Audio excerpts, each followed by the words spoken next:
আজ এতই বিস্তৃত, এতই বিশাল, এতই বর্ণাঢ্য, যেটা একটা অনুষ্ঠান বা একটা প্রদর্শনের মাধ্যমে কোনো মতেই এটাকে ধারণ করা সম্ভব না।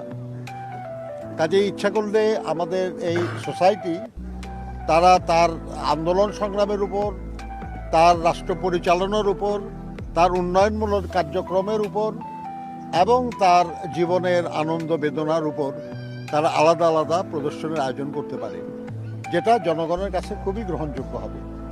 কারণ এদেশের মানুষ তার সম্পর্কে জানতে চায়, বুঝতে চায়, শুনতে চায়, অনুধাবন করতে চায় এবং সেখান থেকে শিক্ষা নিতে চায়। যে মানুষটার জানা যায়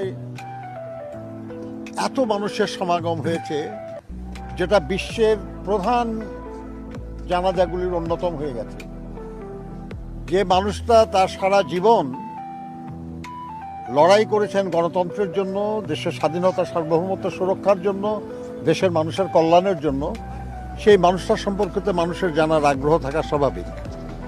বিশেষ করে তরুণ প্রজন্ম যারা হয়তো চোখের সামনে তার লড়াইটা দেখে নাই কিন্তু শুনেছে, তাদের সামনে যখন এইসব লড়াইয়ের দৃশ্যগুলি আসবে, আমার ধারণা যে তারা তা থেকে শিক্ষা নিতে পারবে, তা থেকে তাদের আবেগ আরও